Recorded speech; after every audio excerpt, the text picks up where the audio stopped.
Assalamualaikum warahmatullahi wabarakatuh. Perkenalkan, kami dari kelompok 4 Manajemen Bisnis Syariah. Di sini kami akan menjelaskan materi tentang keteladanan Nabi Muhammad dalam berbisnis. Anggota kelompok 4 yaitu Zalika Anjalina NIM 094, Rizky Rofi Hasanah NIM 140, Afriska Eka Bulaningrum 176. Materi yang pertama akan dijelaskan oleh rekan saya. Kehidupan Muhammad sebelum masa kenabian. Berdasarkan peran dan tugas Nabi Muhammad, masa kehidupannya dapat diklarifikasikan menjadi dua periode, yaitu masa sebelum kenabian atau Qob al-Bi'sah dan masa kenabian. Setelah ia diangkat menjadi Rasul atau disebut masa Ba'd al-Bi'sah, masa prakenabian terjadi sejak Muhammad dilahirkan pada 570 Masehi hingga 611 Masehi. Masa ini berlangsung selama 39 tahun dan saat itu Muhammad berusia 39 tahun. Pada usia 40 tahun, Muhammad telah menerima wahyu. Sejak itu, kehidupannya atas bimbingan ayat-ayat Al-Quran yang diturunkan melalui malaikat Jibril. Kehidupan Muhammad sebelum kenabian merupakan sesuatu yang natural. Ia hidup dan bergaul layaknya masyarakat pada waktu itu. Namun selama itu pula, Muhammad mampu belajar dari lingkungannya hingga ia menjadi orang besar. Gelar Al-Amin ia peroleh semasa dewasa. Pengalaman bisnisnya ia peroleh dari realitas sosial ketika ia mengunjungi beberapa pasar dan festival perdagangan, serta kunjungan ke negara Syam, sebuah negara yang menjadi sentral perdagangan dunia pada saat itu. Untuk melakukan kajian ini memang tidak mudah meskipun bersifat library research sehingga harus ditemukan catatan sejarah perihal bisnis Nabi baik dari sumber primer maupun sekunder. Sedangkan teknik pengumpulan dilakukan dengan yang pertama yaitu klasifikasi sumber yang berhubungan dengan sejarah. Yang kedua, pencarian di mana tempat terdapatnya sejarah.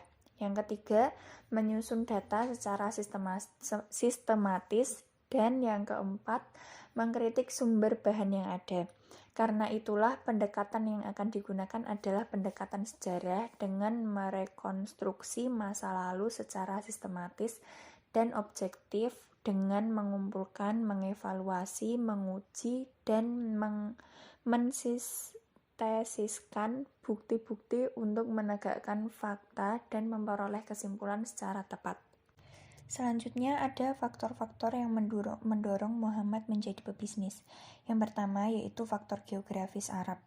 Sejarawan Muslim membagi penduduk Arab menjadi 3 kelompok yaitu Al-Arab, Al-Badi'ah atau Arab kuno, Arab Al-Arabiyah atau Arab pribumi, dan Arab Al-Mustaribah atau Arab pendatang. Keberadaan komunitas Arab kuno ini sudah tidak diketahui sejarahnya, sedangkan orang Arab pribumi adalah turunan dari Khatan yang lebih populer dengan Arab Yaman dan Arab pendatang.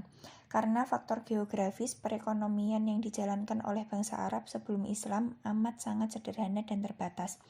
Mayoritas aktivitas ekonomi penduduk Arab adalah menggembala dan peternak binatang. Mereka yang bekerja dalam dunia pertanian atau perdagangan juga tidak bisa lepas dari peternakan. Hal ini disebabkan para petani membutuhkan hewan-hewan untuk mendukung aktivitasnya di pertanian. Demikian juga pedagang membutuhkan binatang untuk mengangkut dagangannya. Wajar jika persengketaan antara warga berkutat pada masalah peternakan. Kiai Hiti sebagaimana dikutip oleh Abdul Karim bahwa konflik antara penduduk Arab seputar pada persengketaan hewan ternak, padang rumput, dan mata air. Aktivitas ekonomi bangsa Arab meliputi 3 bidang, yaitu perdagangan, pertanian, dan industri. Perdagangan dilakukan oleh orang-orang yang tinggal daerah perkotaan. Aktivitas ini dijalankan terutama di Makkah sebagai kawasan yang tandus. Makkah adalah pusat kota di mana orang sering berziarah dan berkumpul di Ka'bah. Di daerah ini juga sering ada pasar musiman sebagai tempat perdagangan. Letak Makkah sangat strategis karena ia menghubungkan lalu lintas perekonomian yaitu Syam atau Yordania, Palestina, Libya, dan Yaman dan Habsyah atau Ethiopia. Yang kedua yaitu faktor ekonomi. Abdullah bin Abdul Muthalib, orang tua Muhammad, meninggal dalam usia muda, yakni 3 bulan setelah hari pernikahannya dengan Aminah. Ia meninggalkan sedikit warisan berupa 5 ekor unta, beberapa ekor kambing, dan seorang budak perempuan bernama Ummu Aiman. Unta dan kambing yang jumlahnya hanya sedikit tersebut habis digunakan untuk biaya persalinan dan perawatan Muhammad. Sejak lahir, Muhammad disusui ibunya selama 3 hari. Kemudian ia disusui oleh Suwaibah atau budak Abu Lahab selama 4 bulan. Selanjutnya ia disusui Halimah binti Abi Zuhaib dari Banu Sa'id ibni Bakar, seorang ibu dari suku Badui desa Banu Sa'ad yang berprofesi sebagai pengasuh dan ibu menyusui.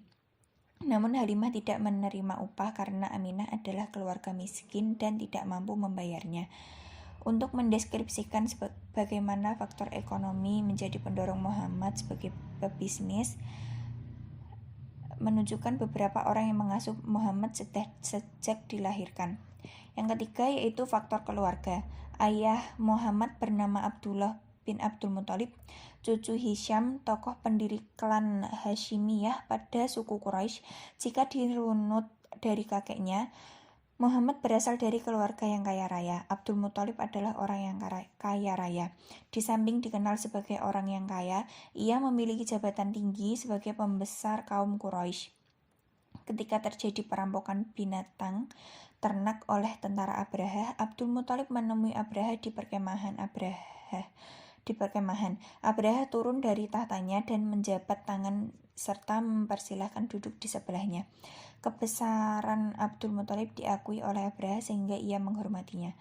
Abdul Muthalib bernegosiasi agar binatang-binatang ternak kebesarannya membuat Abraha akan menyerang Ka'bah. Abdul Muthalib berada di depan untuk melakukan negosiasi kepada Abraha. Meskipun leluhurnya adalah orang kaya, Muhammad tidak merasa bangga atas kekayaannya. Muhammad hanya merasa aman jika bersama kakeknya karena ia dikenal sebagai orang yang berpengaruh di kalangan Quraisy. Ketika kakeknya meninggal, ia diasuh oleh pamannya Abu Thalib. Pengasuhan Abu Thalib berdasarkan wasiat yang dibuatnya. Abdul Muthalib sadar bahwa Abu Thalib mampu memelihara Muhammad meskipun ekonominya lemah dibanding saudara-saudaranya seperti Haris. Pilihan Abdul Muthalib berdasarkan kepribadiannya yang memiliki sikap terpuji dan disegani orang-orang Quraisy. Pemeliharaan Abu Thalib sejak Muhammad berusia 8 tahun. Selama dalam perawatan dan asuhan Abu Thalib, Muhammad memiliki banyak pengalaman, khususnya yang mendorong dirinya untuk menjadi pedagang atau pebisnis. Yang keempat, faktor beristri. Pada usia 25 tahun, Muhammad menikah dengan Khadijah. Nama lengkap Khadijah adalah Khadijah binti Khuwailid bin Asad bin Abdul Uzza bin Qusay bin Kilab. Khadijah dijuluki Ummu al-Mu'minin al-Kubra. Ia anak Khuwailid dan cicit Qusay. Ia berasal dari kalangan bangsawan dan keluarga kaya. Ia tercatat sebagai wanita terkaya di Makkah. Meskipun sebagai wanita ia dikenal pemberani, di samping sikap lainnya yang toleran dan memiliki kepekaan sosial atas lingkungan sekitarnya, ia sebagai pengusaha yang memiliki kemampuan manajerial baik, ia mempercayakan barang dagangnya kepada anak buahnya. Sebelum menikah dengan Muhammad, Khadijah tercatat 2 kali menikah. Pernikahan pertama dengan Abu Halal al-Nabash bin Zurarah. Hasil pernikahannya dikaruniai seorang anak bernama Halal. Setelah suaminya meninggal, Khadijah menikah untuk kedua kalinya dengan Atik bin Abid al-Makhzumi. Sejak perkawinan yang kedua ini, Khadijah menjadi orang sukses. Kesuksesannya meruapkan kerja kerasnya dan berkat bantuan orang tuanya, keberhasilan bisnisnya dibantu oleh beberapa orang karyawannya. Sebagai pekerja keras, ia memanage barang dagangannya dengan baik. Ia juga tidak segan-segan memberikan kepercayaan kepada karyawannya berdagang dengan membawa barang dagangannya. Tidak lama kemudian, suaminya Atik meninggal dunia. Selanjutnya yaitu etika bisnis Nabi Muhammad SAW. Keberhasilan Muhammad dalam berbisnis dipengaruhi oleh kepribadian diri Muhammad yang dibangunnya atas dasar dialogis realitas sosial masyarakat jahiliyah dengan dirinya. Kemampuan mengelola bisnis tanpa pada keberaniannya membawa dagangan Khadijah dan ditemani hanya seorang karyawan Maisarah. Jika ia tidak memiliki pengalaman dan kemampuan berdagang, maka ia hanya akan menjadi pendamping Maisarah. Ia bertanggung jawab penuh atas semua dagangan milik Khadijah. Demikian juga barang-barang dagangannya yang ia bawa dari pasar ke pasar atau tempat ke tempat festival perdagangan. Berikut beberapa etika bisnis Muhammad dalam praktek bisnisnya, di antara lain: pertama, kejujuran. Dalam melakukan transaksi bisnis, Nabi Muhammad menggunakan kejujuran sebagai etika dasar. Gelar Al-Amin dapat dipercaya yang diberikan masyarakat Mokkah berdasarkan perilaku Muhammad pada setiap harinya sebelum ia menjadi pelaku bisnis. Ia berbuat jujur dalam segala hal, termasuk menjual barang dagangannya. Cakupan jujur ini sangat luas, seperti tidak melakukan penipuan, tidak menyembunyikan cacat pada barang dagangan, menimbang barang dengan timbangan yang tepat, dan lain-lain. Kedua, amanah. Amanah adalah bentuk masdar dari amuna, ya'munu, yang artinya bisa dipercaya. Ia juga memiliki arti pesan, perintah, atau wejangan.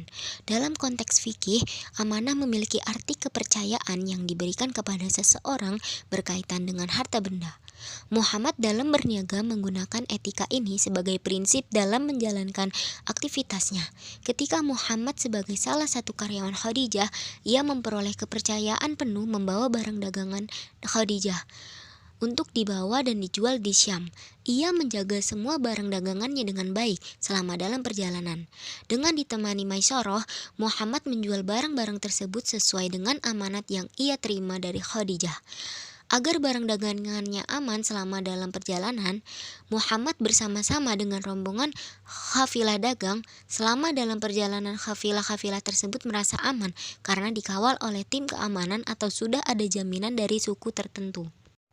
Yang ketiga, tepat menimbang. Etika bisnis Muhammad dalam menjual barang harus seimbang. Barang yang kering bisa ditukar dengan barang yang kering. Penukaran barang kering tidak boleh dengan barang yang basah. Demikian juga dalam penimbangan tersebut, seseorang tidak boleh mengurangi timbangan. Dalam transaksi Muhammad menjauhi apa yang disebut dengan muzabana dan muhaqalah. Muzabana adalah menjual kurma atau anggur segar basah dengan kurma atau anggur kering dengan cara menimbang. Muzabana pada dasarnya adalah menjual sesuatu yang jumlahnya berat atau ukurannya tidak diketahui dengan sesuatu yang jumlahnya berat atau ukurannya diketahui dengan jelas. Muhaqalah adalah jual beli atau penukaran antara gandum belum dipanen dengan gandum yang sudah digiling atau menyewakan tanah untuk ditukarkan dengan gandum. Keempat, gharar. Gharar menurut bahasa berarti al-khatar, yaitu sesuatu yang tidak diketahui pasti benar atau tidaknya. Dalam akad, gharar bisa berarti tampilan barang dagangan yang menarik dari segi zarirnya, namun dari sisi substansinya belum tentu baik. Dengan kata lain, gharar adalah akad yang mengandung unsur penipuan karena tidak adanya kepastian, baik mengenai ada atau tidak adanya objek akad, besar kecilnya jumlah, maupun kemampuan menyerahkan objek yang disebutkan dalam akad tersebut. Dalam praktiknya, Muhammad menjauhi praktek gharar karena membuka ruang perselisihan antara pembeli dan penjual. Muhammad juga melarang penjualan secara urubun. Muhammad melarang penjualan dengan lebih dahulu memberikan uang muka atau panjar dan uang itu hilang jika pembelian dibatalkan. Penjualan yang menyertai urbun adalah seseorang pembeli atau penyewa mengatakan, "Saya berikan lebih dahulu uang muka kepada Anda. Jika pembelian ini tidak jadi saya teruskan, maka uang muka itu hilang dan menjadi milik Anda. Jika barang jadi dibeli, maka uang muka itu diperhitungkan dari harga yang belum dibayar." Yang kelima, tidak melakukan penimbunan barang. Dalam bahasa Arab, penimbunan barang disebut ihtikar. Penimbunan ini tidak diperbolehkan karena akan menimbulkan kemudaratan bagi masyarakat karena barang yang dibutuhkan tidak ada di pasar. Tujuan penimbunan dilakukan dengan sengaja sampai dengan batas waktu untuk menunggu tingginya harga barang-barang tersebut. Muhammad dalam praktik bisnisnya menjauhi tindakan penimbunan. Barang dagangan yang dibawanya selalu habis, bahkan jika perlu barang-barang dagangan yang dimiliki oleh Khadijah akan dijual semuanya. Namun karena keterbatasan alat transportasi, Muhammad membawa barang secukupnya. Yang keenam, tidak melakukan algob dan tadlis. Algob artinya al-khodo atau penipuan, yakni membeli sesuatu dengan harga yang lebih tinggi atau lebih rendah dari harga rata-rata. Sedangkan tadlis yaitu penipuan yang dilakukan oleh pihak penjual atau pembeli dengan cara menyembunyikan kecacatan ketika terjadi transaksi. Dalam bisnis modern, perilaku algob atau tadlis bisa terjadi dalam proses markup yang melalui kewajaran atau uang prestasi. Dan yang ketujuh adalah saling menguntungkan. Prinsip ini mengajarkan bahwa dalam bisnis, para pihak harus merasa untung dan puas. Etika ini pada dasarnya mengakomodasi hakikat dan tujuan bisnis. Seseorang produsen ingin memperoleh keuntungan dan seseorang konsumen ingin memperoleh barang yang bagus dan memuaskan.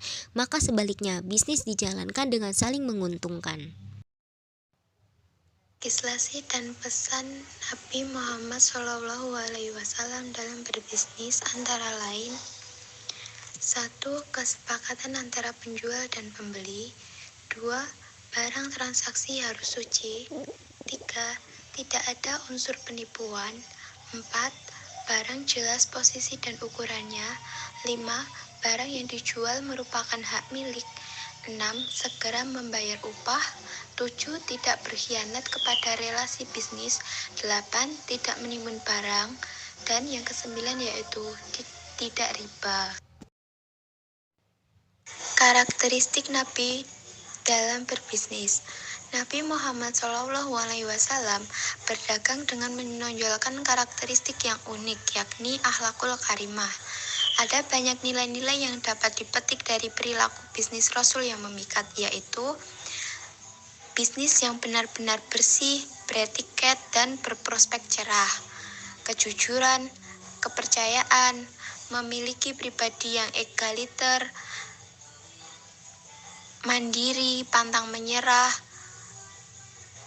spirit, rajin, dan kuat yang selalu siap mengambil keputusan pada saat-saat yang sulit. Materi yang terakhir dari kami yaitu strategi Nabi dalam berbisnis.